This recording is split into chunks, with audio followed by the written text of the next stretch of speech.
All, and welcome back to another episode of First Gen Law Pod. My name is Onnaedo Nwankwo. I am your host. This is a podcast for first generation lawyers, law students, and those thinking about being a lawyer, just to kind of get an idea of what it is to be a first generation lawyer in this space. And on today's episode of season 4, I'm really excited to have this particular individual. She is an associate attorney at Gibbons Legal based in Philadelphia, Pennsylvania. Please help me welcome attorney Heather Reese. Hi, Hi, Heather. thank you so much for having me. I'm so excited. Thank you so much for, responding to my crazy DM and not treating me like some crazy person reaching out to you and for being a guest on this episode. I'm really excited to talk to you about this particular topic. Yes, I'm excited as well. All right. So, on today's episode, the title is Pregnant with Purpose. And I chose that title because of two issues or two specific things. And I don't want to divulge the issue myself. So, can you tell us why this episode resonates with you, Heather? Yeah, absolutely. So one, because I'm currently pregnant. Yay! I'm very excited. I'm 23 weeks along. I guess I'm 5 months. I can never do the weeks to months thing. Like you'd think, but I always tell you I'm like not good at math. I'm a lawyer. You know what I mean? Like I Yeah. think to school for that. I can't ever do math. But the other thing is I think because the concept of being pregnant with purpose is also incredibly important in today's society right now, just making sure you're doing things with a purpose behind them and that, you're looking at life, in any way that you can that has some sort of purpose and you're moving intentionally. Absolutely. And, I'm not pregnant. I am a proud auntie of 7 nephews, but I do have, some purpose, some pregnant things that I'm working on right now. And so I really wanted to discuss this topic first to discuss, your journey, but also to discuss journeys of first generation lawyers who are, this season actually is the graduation season. A lot of people have already graduated and studying for the bar. I myself graduated with my LLM. Thankfully, I don't have to take the bar. Um, Congratulations. Thank you. But I do have things that that I'm hoping to do in the near future. And so I just want to discuss your journey and also to just help other first generations out there who want to necessarily step out and do something on their own or do something that they've never done before or embark on a journey that they've never been on before and how to remain hopeful in that period. So before we get started, I want to first do a little introduction for our guests who don't know you. Can you please tell us, in a few words, introduce a little bit about your legal journey as an attorney? Yeah, absolutely. So I'm adopted from Peru. When I was about 14 years old, my best friend's dad, who I now call my stepdad, he's an attorney, and I stayed with them for a while. And I got to see him do an arbitration, and it was one of the most profound things I ever got to see. I was a girl who didn't love school, but I got to see him put on one, and it was the way that he was able to communicate the facts and move the arbitrators and connect with his client. I saw him and I was like, no, I want to do that. Like, that's what I want to do. Mm, And I fell in love with, the law. And right after that, and I knew that's what I wanted to do. that's awesome. And then when you first heard the phrase pregnant with purpose, what did that mean for you personally, outside of just being literally pregnant? I think for me, it means that, you need to be moving intentionally and purposefully, which I think a lot of people kind of get lost in always needing to be always having to do big moves or big actions. But I think that that's not always the case. I think, intentional moves in any way can be examples of, being pregnant with purpose, even if they're not some big, big gesture or some big movement. I think any kind of movement that is something different from your norm and takes you out of your comfort zones kind of represents that. Absolutely. So here at First Gen Law Pod, we try to, or in the prior seasons, we get to know our guests by doing the 5 W's: the who, what, when, where, and why. And this season, I wanted to do something a little different, kind of expand that because I honestly wanted to get to know not only the attorney, but the person in depth. And so I have outlined a few questions for you regarding this particular topic, and but using the 5 W's as like a framework. And so let's just start with the who. Um, can you tell us who inspired you to pursue who to pursue law, and while also embracing who you are currently, or who you are before you became an attorney? Yeah, I mean, I think I wish I could just pick one person and I can't. I think it would be obviously my best friend's dad, Dave. I think, he really inspired the law in me. Like as much as he is a grumpy man who's like, I can't believe you went into law, you're gonna hate it.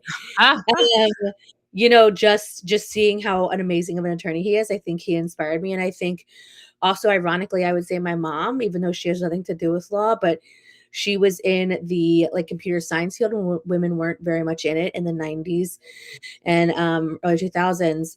And I think for her always being this, solid force of movement, being like, I'm going to continue moving on no matter what anybody says to me, and kind of just really instilling in us that there were no the bounds that we set are bounds set for ourselves. absolutely. So real quick, I forgot that you had mentioned that you were an adoptee from Peru. So how does that, or as much as you can feel comfortable explaining, how does that tie in with your current identity, and or do you feel disconnected from that as an Yeah, no, attorney? so it's really interesting. For the first 30 years of my life, I never really acknowledged or wanted to learn about being Peruvian or being Latina or however anyone chooses to identify, right? I just was just a girl who was adopted by a white Jewish mother and like a white Anglo-Saxon hippie dad. And I never really saw myself into that. I got married young, and when I got divorced, I said, I need to find community. I need to figure out what my community is. And I Mm, really started to embrace being Latina, and I really went on a journey to try to understand a culture that was so foreign to me. And I mm, think since then, I've very much identified as Latina. I've done a lot of work that I can to create visibility for the community. I think, there's always more work to be done. And, I'm constantly, along with millions of other people, are constantly trying to really bring Black and brown women out of like, the backlight and bringing them forward. So I think, for me, it was more of an adult journey mm. when I was learning to find myself. I got to find my culture as well. That's awesome. And that kind of segues into the next W, which is the what, and pretty much defining success and purpose. So now that you are embracing, both of your identities, what does being pregnant with purpose look like beyond literal pregnancy? Yeah, so I mean, I think for me, like I'm really big on intentional spending. I think, that's a form of activism that not a lot of people know about or think is a form of activism. When I spend money or utilize money or, get a service from somebody, I am really intentional on who I work with and who I give money to. Because for me, I want to see the money go into the communities that I want to know where it's going, right? I want to know who it's going to. And I think that Mm, pregnant with purpose can come into the concept of a form of activism, almost moving with purpose, right? Like having an idea and seeing it to fruition and following it through and seeing it grow. And I think for me it all started, I said I want to make a series on Instagram where I promote. First it was only Latino owned businesses, then it's expanded to BIPOC owned businesses, but it really started with just one business being like, "Yeah, for sure, I'll send you something and you could talk about it." And now it's grown into this, bigger thing where I've gotten to meet amazing brands and amazing companies and amazing business owners. And I've gotten to work with amazing hairstylists and makeup artists and just people all around that I never would have connected with because I had this concept and I was like, this is an idea I want to be able to do. I'm not the first person to think of it, but this is something I want to see through and I want to grow with it and learn from it. right. And is that a part of what you do now as an attorney as well, or what? Or sorry, let's back up. What type of area of law do you practice for those Yeah, listening? for sure. So I do personal injury law Okay. side. And so you're able to connect with your clients through that, or how does that weave into like being intentional with spending? Yeah, so no, it's completely different. So I have multiple I always tell people like I'm a multifaceted professional. So I Right. also do content creation, I do plus size modeling, and I'm an attorney, right? So separate from being an attorney, I as a content creator, I decided that I wanted to create visibility for the community. And I Okay. started a series and that's how it blew up. That's how it became something where I was like, "Oh, this is something I'm gonna do." And yes, I've used it in my life as an attorney. So when I get notebooks or pens or highlighters, which are essential obviously for attorneys, I work with, black and brown owned companies and I say, "Hey, do you guys who sells, markers or whatever I'm needing at the time," right? So if I'm like, I want to get a personalized stapler, I'll look for somebody in that community, in the BIPOC community that makes that. And then I'll say, all right, I want to buy from you. I want to put my money where my mouth is. So I think it kind of segues into every part of my life, my personal life, my professional life, everything. Even when it came to my wedding, I had an all Latina glam squad. My bachelorette gifts for everybody were all made up of Latino owned brands, black and brown owned brands. So I think like it's fed into everything. That's awesome. And one might even say that that's like part of still bleeds into your advocacy as an attorney because you're essentially bringing I wouldn't say justice, but trying to bring in equality and equity to these certain marginalized communities who've been historically marginalized, which I think is part of your advocacy as an attorney. Am I right along the lines, or am I Yeah, just no, for sure. No, that's okay? right. It's right. It Okay, definitely is bled into every part of my life. yeah, absolutely. Okay, so what has surprised you most about navigating pregnancy now and in being in the legal profession? Yeah, I mean, I think what's so strange to me is that, so I think it's twofold. One, I switched jobs, so I no longer I work. I'm now at a new firm.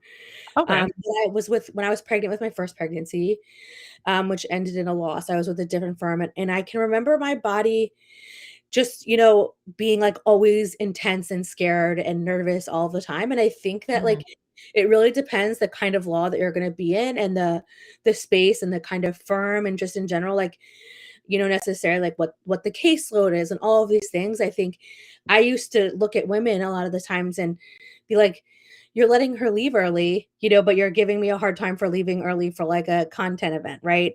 And I'm like, "At the end of the day, 5 o'clock is 5 o'clock. If she leaves at 5 o'clock to go pick up her kids, or I leave at 5 o'clock for an event, why is my event any less Important. valuable seen as somebody who has a child? Like, I don't want to be punished because I don't have a child." And then I went through pregnancy, and now I'm like, I have a different level of compassion for pregnant women because it really is growing a whole human and Whole still human. doing the job. Like, it's really the craziest thing. And I think even more crazy is pregnancy loss that's incredibly common that I think, you just suffer through it. Like, you're just kind of like you're not given, like, you're not no one is saying anything to you in regards because people are uncomfortable, which I understand. It's taboo. Like, no one wants to say to you, "I'm really sorry." So I think like that is even crazy to me that there are women who have suffered pregnancy loss at work or wherever they're at and like just continue to go back to their job. Like, it was incredibly hard for me to go It's back after traumatic it happened. even. And I can't imagine, like, having suffered more than one and having to go back to work and be like, everything is fine and fight about, $1,000 with somebody with an insurance company. Like, that to me blows my mind where somebody can, compartmentalize. And I truly like hands out to those women because it was incredibly hard for me to do. Like, you don't have a choice, you end up doing it. But I think I'm at a different firm now. It's a much smaller firm, and it's been an incredibly different experience. I think that, it really depends on who you're around, who you work for, and what kind of, business they do that can also play a role in kind of how you're able to, like, adjust to pregnant life and being an attorney. Right. And I know you mentioned that people feel uncomfortable with saying sorry and being empathetic, but I truly am empathetic and sorry for that loss that you experienced and feeling that you had to keep pushing forward because it is very traumatic. And unfortunately, I don't think that our profession, the legal profession that um is equipped, so to speak, with the right resources and tools to navigate that or support certain certain populations that often experience that more often than others, Latina women and Black women. And so we have a long way to go. That's all I'll say. But it's unfortunate. But I'm glad that you were able to, remove yourself from that situation and recognize that, I can't do this again ever, and I need to put myself in another position. And it's really hard for first generation professionals to leave their first or second or third job, because naturally we want to demonstrate that we have loyalty or that we have a certain stick withedness when it comes to organizations. And I see the younger generation, relatively younger generation, being more comfortable with leaving firms that don't necessarily support them. But it's still devastating, no matter what, where you experience it. So kudos to you for recognizing that, and for getting back on your feet, and literally growing a whole human being again in Yeah, you. thank you, I think that's awesome, truly. thank you. I think the greatest advice a Gen Z gave me, um, was that some people are okay with eating crumbs and others aren't, and I had never heard anything like that. And Mm, I it really took a minute for me. It was one of my good friends, Lauren, and, because I never understood how, like, a Gen Z can, like, go to lunch and then leave, like, I'm like, "What do you mean?" I'm nervous to even give 2 weeks. I'm nervous to give a month. Like, "What do you mean, like, you just leave?" And when people are uncomfortable in that generation, they're like, "No, I'm actually, like, not going to accept," or they question, and I was always raised not to not question, but, like, to not make waves. Like, mhm. I was raised in 2 different worlds. Like, my mom was very much, like, an outspoken woman, and then, ironically, my best friend's dad, who was an attorney, was always like, "Don't make waves as an attorney.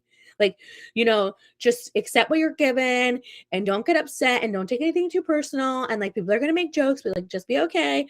And I'm like, What am I supposed to do? Am I supposed to be, like, loud and outspoken, or am I supposed to be, like, somber and accepting?" And I think, like, it really, really hit me when she had said that to me, and I was like, "Damn, I've been eating crumbs my whole life." Like, I have just been steady Pretty eating crumbs. much. I didn't know I could ask for anything other than crumbs. Like, I didn't know that there was anything out there more, and it's so funny because I think people will lead you to believe that the life that you live is the only life that is ever out there for you, that, like, this concept that you have of being, like, happy at work and successful at work and, having, like, a work-life balance is, like, never gonna happen, or it's insane, it's out of your reaches, and, like, you have to grind forever to earn this, and that's not true. Like, I mean, I have a great job, my boss is amazing, like, he's so low key, and, I couldn't imagine my life in a different situation now. I think, like, sometimes it's a scary risk to take that leap, but sometimes it really pays off, you know what I mean? Like, I learned a lot at all of the different jobs I've had. The last one I had, the when I left, the one before that, like, I've learned so much at each job on boundaries that I'm willing to set for myself and ways that I'm willing to stand up for myself. And I'm incredibly grateful for them because I'm now able to be like, nah, I'm going to have boundaries, and boundaries is not a dirty word. And I'm going to have a hard stop at a certain time. Like, I'm going to Right. use these things. And I think that a lot of the times, like, people kind of tell you that you can't do that, or that's unattainable, or that's a dream. And, like, you know what I mean? Like, I used to say living the dream as like a sarcastic response when people were like, how's it going to be, like, living the dream? Now I say it and I'm like, damn, I kind of am living the dream. That's awesome. And I now that I think about it, I'm gonna start using that. Like, I have been eating breadcrumbs for a minute. And yeah, you have to imagine life outside of what you're given, because certain industries, certain I won't say employers, but certain industries rely on people to think that have that scarcity mindset. But especially first generations, because we don't have that network, and pretty much everything that we do, every professional move that we make, we are, I want to say, conditioned to believe that this is the only opportunity that we get.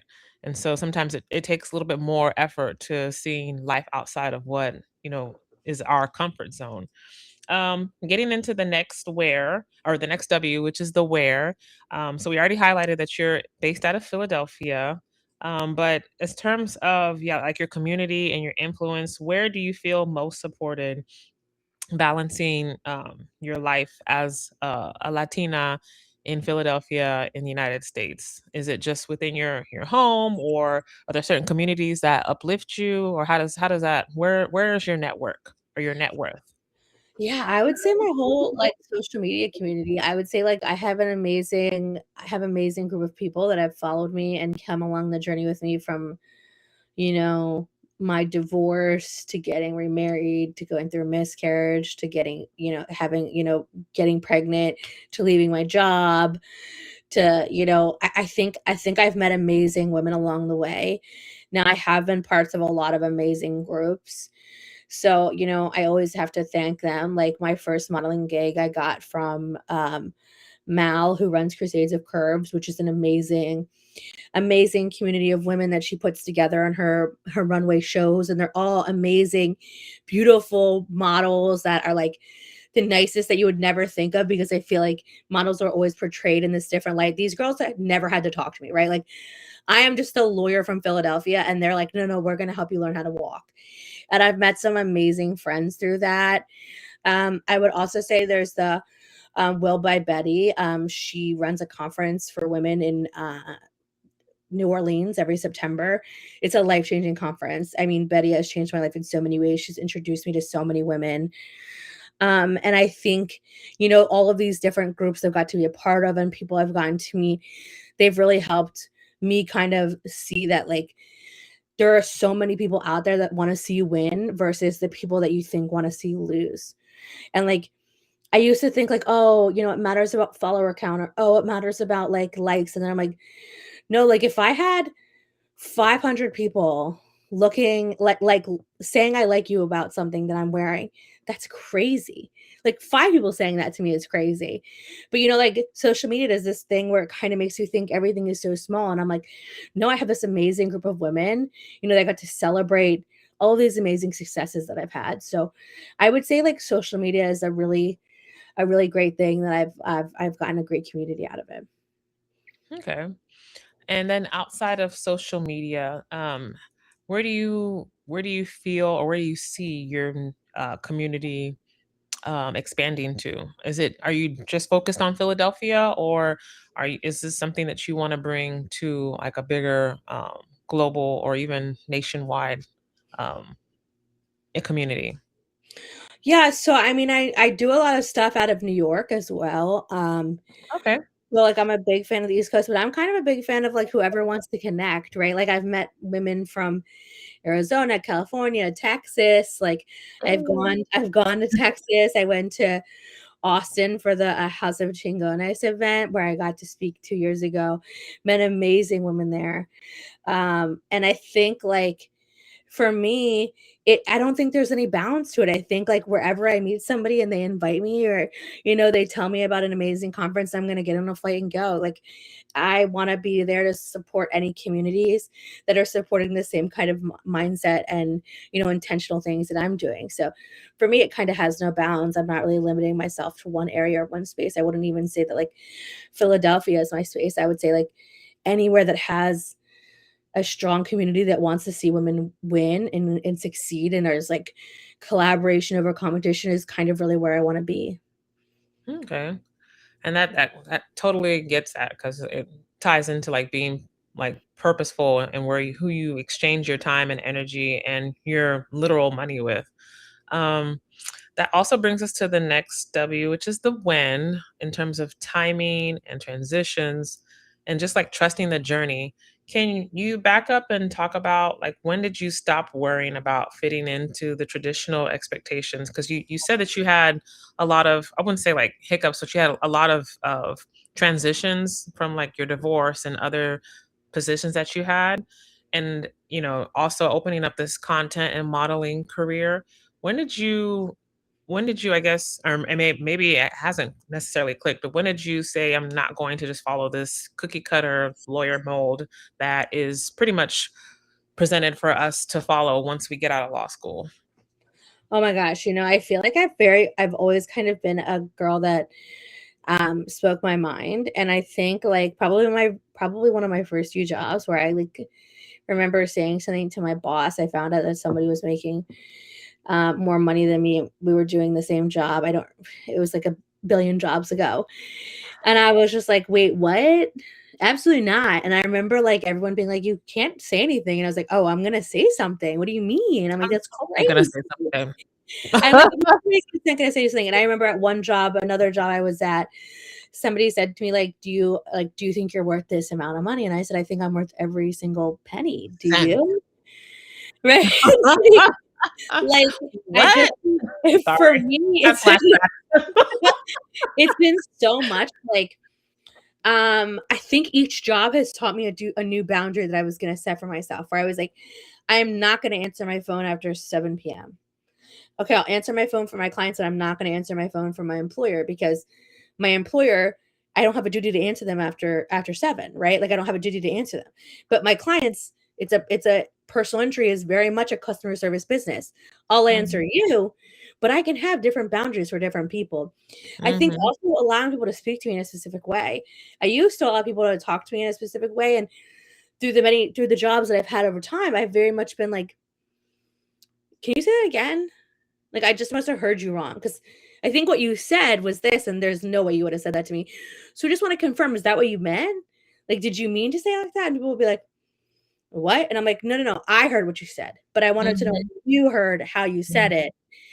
Um, so yeah, I mean, I'd say like for me, it's kind of been since the beginning. I think I've gotten more bold since I got divorced. Like when I got divorced in my 30s, I was kind of like, nothing can ever hurt me again. So I was like, so I think that kind of really like emboldened me because I was like, is emboldened a word? That kind of Bold, really I think it's a word. okay. I'm like, wait, I don't even know. It very much did because I think I had been with the person for 13 years and I was just like, that's Wow. crazy.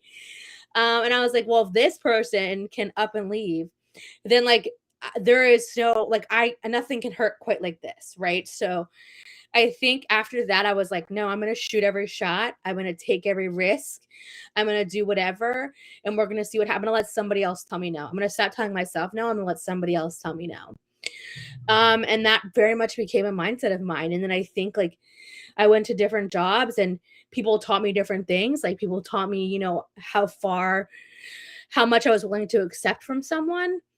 And I don't even have any ill like shade towards anybody. I think it's like people would treat you how you let them treat you, right? And 100%. I think that that's the big thing. I learned that I had to be the person to say, "I'm not allowing somebody to treat me this way. I can't expect them to be that person." Right. So I think I'm really grateful for all of the jobs that I've had, um, since the beginning of my law career because they've all really taught me not even just jobs, like internships and just like conversations with people, like relationships as a whole. I think that all really taught me very much about like that it's okay to set boundaries and your boundaries could change and then can be different and do what you're going to do and stand by it. That's awesome. I totally agree with you 100%. Like people will treat you how you allow them to treat you. And, part of being an attorney, correct me if I'm wrong, is recognizing, when certain boundaries have been crossed and not waiting for that individual or employer or, organization to recognize where they have done wrong, but just for you to say, you know what, I'm going to remove myself from this, and if you figure it out, that's on you. And if you don't, then at least I'm protecting myself from ever being disrespected again. And I think that's very important for, especially for women and women of color to realize in this field, because I think part of the friction is that we expect these organizations to overnight to change and to recognize and treat us with the same deference that they would treat, a white cisgender man. But that's not always the case, and that's a system. That's just a system, and you know, eventually it will, and it has changed a little bit, but eventually it's not gonna happen overnight, and so what we have to do, what I'm trying to do through platforms like this podcast, and I'm sure you're trying to do through your own platform, is to embolden and empower people to realize that you don't have to necessarily take certain paradigms that are out there for attorneys. You can create and you can present and put yourself in more healthier environments, more healthier places. But when you're a first gen, once again, it's still kind of hard because you're still unlearning a lot of things that have been fed to you from the scarcity mindset. Does that make sense?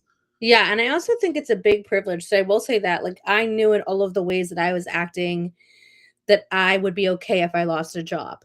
And I think that I want to be very clear with that because if a job is feeding your family and you live paycheck to paycheck and that's it, then I completely understand being hesitant or not being the type of person that can be like, I can make waves. I'm not saying that's 100%. right, but I'm not saying that's fair, but I'm just saying, like, I also acknowledge my privilege in being a person that was able to do those things, right? Because somebody has to do it. And we're not all in the same position. We're not all starting with the same starting line, right? Mhm. So like, I'm 6 years out from this now, right? Like I've I've gotten to a point in my career and in my life, in my personal life where I'm like, okay, if something happens, it happens. And if it happens because I stood up for something, then okay, that's okay. But that's me saying that. That may not be somebody else who can do that same thing. So I think that's also a big part of it is that it's really unfortunate that sometimes standing up comes with the privilege of knowing that you're going to be okay. Yeah. And you also have to be realistic. So I think that's the other big thing I always tell people is that like, you know, you have to do what you feel comfortable in and maybe you feel a little uncomfortable and that's okay, but you have to at the end of the day make sure you're okay to take care of your family. I also think when it comes to like conforming to norms, like look at the newest generation. They don't give a hoot. You know what I mean? Like I remember getting looks because of clothes that I was wearing. And like now I'm like, look at them. Like they're coming in a cami and like a barely there blazer and like the outfit eats. Like I'm sitting there and I'm like, as a millennial, I'm like, yes, you're do it. But like I just want to be very clear. Like also like I think my fashion sense has never really fit into what an attorney is supposed to be too, and that's caused problems for me. That's kind of turned some employers off. Some employers have been okay with it. Like I can tell you my last employer that I was at prior to this only ever said good things about my clothes. Like they were like, you like your outfits are amazing, you look great. Like, and I remember being like, damn, that's really nice. Like that's really nice to hear from like somebody who I would never assume would say that.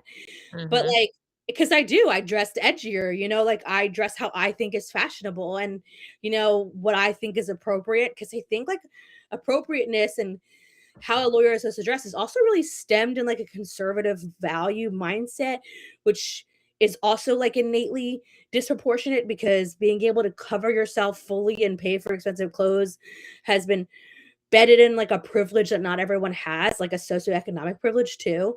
Mhm. I think for me, it's like I have never really fit into that, but I always say, like, look at the younger generation, like, they're out here, like, they're at a club at 2 AM and then in court at 7 AM, and, like, I love to see it, like, I love that they're living their life on the internet because when I was doing it and when I'm doing it, like, people were kinda like, "Ugh, like, how can she be, like, a model in that? Like, I hate that she was wearing a crop top." And I'm like, "Why? Why does that make you uncomfortable? Like, you Yeah. do you think lawyers don't have lives? Like, do you think all I do is sit here and Right. think about another way to be a lawyer? No, it's not all I do. Like, I have a whole 'nother life separate from being a lawyer." And it's funny that you mentioned that because I too used to work at organization. Obviously, not going to say the name, but they were very conservative in like their requiring you to dress a certain way and to like even down to like saying on Fridays you're allowed to wear like jeans. It's like a treat, like a casual day. And I'm just like, okay, but what if I don't want to, dress like this Monday through Thursday? What if I actually want to dress like this? And what if someone, a potential client, sees himself or feels more warm to me because I'm not wearing a complete suit blazer covered up and, my hair is tied in this really tight, uncomfortable bun, and so I really appreciate that you're also using your platform as a model to show that as an attorney, it doesn't take away from you. Like as a model, it doesn't take away from your competency as an attorney as well. Yeah, like I think there's a video of me at one of my runway shows where I'm like in the back and I'm like the girl's like, "What are you doing?" And I'm like, "Oh, I'm on the phone with a client." And it's like you can be it all. You know what I mean? Like just because I'm about to shut a runway doesn't mean like I'm not going to answer a call if my client calls and it's something that they think is important that I need to be like, "Hey, I'll be available in an hour. Can you wait an hour?" But I'm still going to answer. So I think like me being these other things never stopped me from being a lawyer. And I think Right. it's really the old guard that has that concept that's like, this is all you can do. You need to live, eat, and breathe the law. And I'm like, no, dudes, that's like why you guys burned out at 50, because that's all you did. That's why you're miserable. Because you're burning out at 50, 60, because this is your whole life. Like, Hmm. no one ever embraced you having these other parts of your life. Like you never had a chance to fill your cup up. Like you have to have other things that fill your cup up. And maybe the law is the thing that fills your cup up. I don't know. But if the law isn't the only thing that fills your cup up, make sure your cup is being filled in other ways. That doesn't take away from me being a lawyer. In fact, it makes me a better lawyer, makes me a better advocate because people see me as a human outside of being a lawyer. They're like, this is an attainable person. This isn't somebody who like, thinks she's better than me. This is a girl who's like plus size strutting down the runway and then she's going to be in court the next morning. So Mm-hmm. All confidence. Okay, I think that actually is a good final segue to our last W, which is the why, and that pretty much is like your impact and your bigger version. So the first question I have under this section is, why is purpose sometimes born through uncomfortable seasons or transitions? And you can talk about any uncomfortable season or transition that you had, and why do you feel like, or how do you feel like your purpose was born through that? I think, and getting divorced was probably one of the hardest seasons I went through. And I Were learned you were you divorced in law school or after you became an attorney? Just to after I be clarify. like, after I became an attorney. Okay, because I Yeah, did have a guest before who got divorced in law school, woulda never made prior it. to That's Woulda what I never said made too. it. That's Sorry. insane. And Yeah, what a yeah, yeah. horrible person on the other side, unless it was like, congratulations, but, like, that's crazy. No, thankfully, my ex-husband did not do that. He just, like, woke up one morning and was like, "I'm out." So But crazy. yeah, no, it was very crazy. Um, I think that was a very tough season for me because I didn't know how I was gonna make it. Like, and I remember always being an independent woman, and I was like, "How am I going to live like a my whole life is wrapped around this person, like everything. How am I gonna function? How am I gonna move?" And at the time I was working at a job, and my job was like I think I was only there for a week too. I think I was there for a week at that job, and I come in and I'm like, My husband just left me." And I remember my boss giving me a call and being, "I just wanna let you know your job is secure. I just wanna let you know that we're gonna help you in any way we can." And hats off to that man back then because, like, he really was an amazing person in that moment for me because I was terrified. I'm like, "This is, like, my first major move to a different kind of firm." And I had to tell this HR per not this HR, not HR, this office person that I'm getting divorced.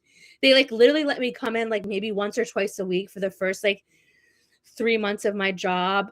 They were like, "Whatever we can do, let us know."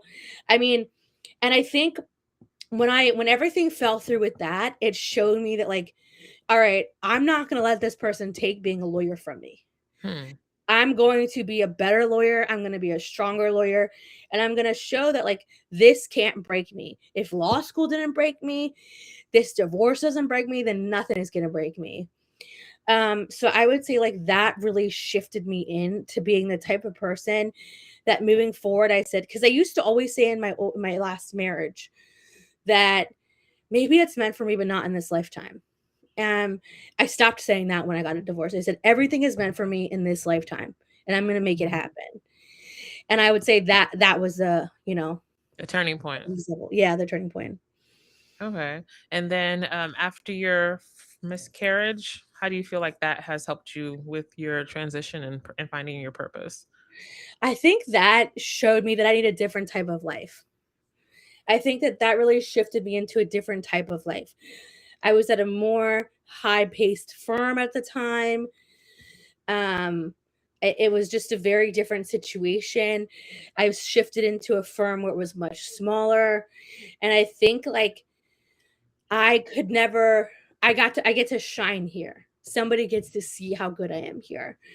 Um, and I think that I needed to remember that about myself. Like, I think that the miscarriage took a lot from me. I will say, like, n you nothing hurts like that. That hurt worse than the divorce, I would say, because it was, like, just something I knew I should have expected. Like, I think something had been wrong for a while, Mm, but when you're high risk, which I am because I have autoimmune conditions, you're watched very heavily during a pregnancy. So it wasn't like I was the type of person who had a miscarriage after never getting an ultrasound. I had like 4 ultrasounds before then.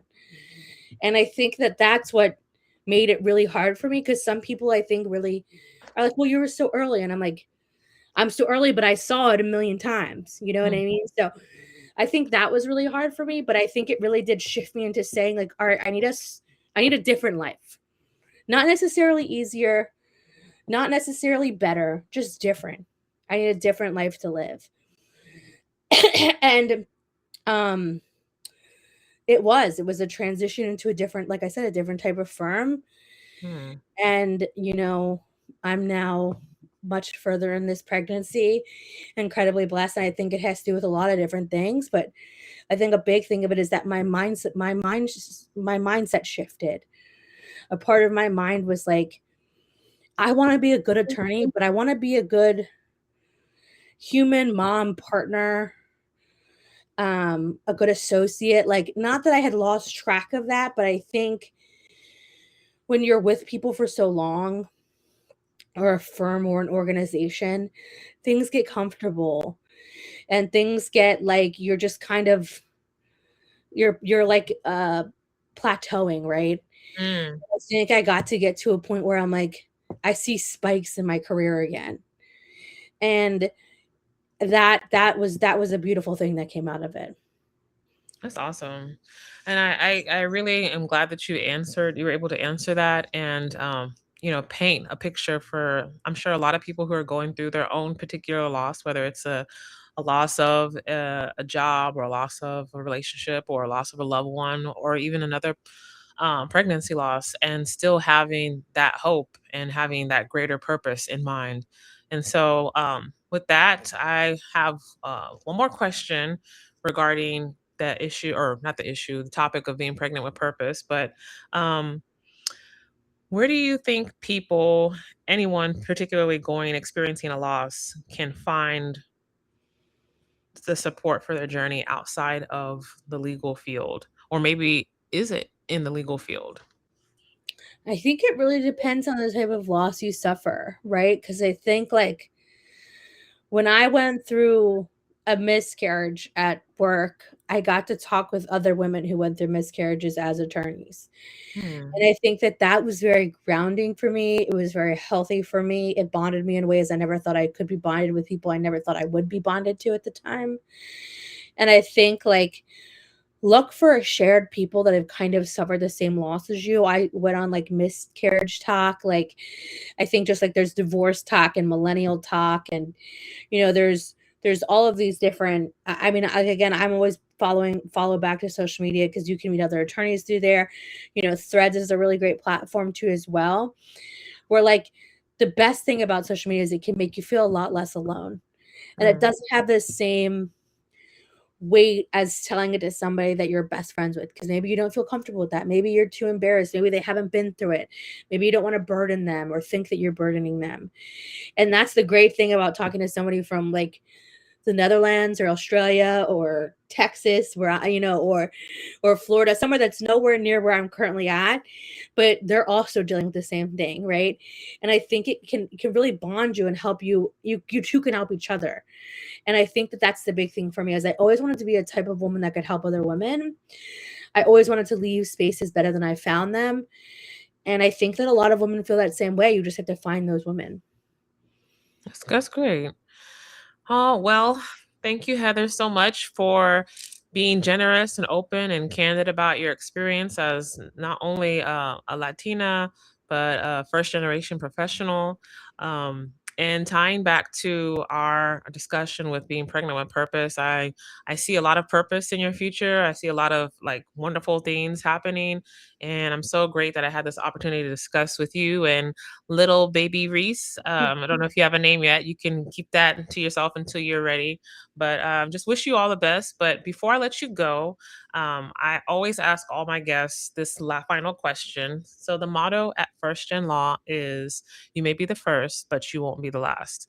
And that's basically to highlight that, our journey, even though it may be unique to us at the time, we're still opening doors and hopefully opening doors for other people who may also be similarly situated and not have that network or not have that necessary blueprint to how to be successful and thrive in law.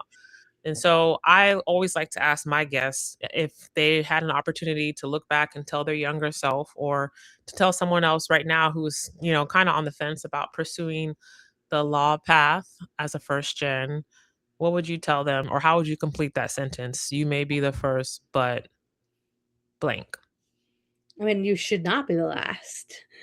I think, like, for me, what I would tell people to do is I would say reach out to other attorneys, that you can, like, see yourself in, like, whether that be, another woman, another Latina, another Black woman, whatever they may be. Find somebody that you that brings community to you, because people are more than a lot of people are willing to help. Like, I always tell people, my DMs are open. Like, I can't fix all your problems, but I'm certainly there to help you in any way that I can. And I think the biggest thing we can do as first gens, and I say that very heavily for me, right? But as first gens, but as people, the first in our, our bloodline or whatever to do this, is help the next generation, right? Is to be a Hmm. stepping stone, a hand, whatever we can do. And I think a lot of people want to do that. So I think, don't be afraid to reach out, shoot your shot. If you look up to a certain attorney you see on the internet or wherever, send them a message. The worst thing that can happen is that they don't answer, right? So I think that's a big thing. That is the worst thing that could happen. But it's not gonna happen. It's not And it gonna has happen. happened. I'm sorry. I have my own issues with rejection. It's not gonna happen. Reach out to me, I'll answer. Thank you for not rejecting, for answering my Of message. That just course. to say that. Appreciate that. Of course. Okay, for any of our listeners out there who also want to reach out to you, where can they find you? Absolutely. My DMs are always open. My Instagram is Heather_RXOXO. Reach out to me. You can send me a message. I think my email is in my Instagram. I think it's heather.reese.law@gmail. More than happy to do anything I can, help in any way I can, connect you with people. I know a lot of people in all different states, all different countries. So if I'm not the right person for you, maybe I know somebody that is.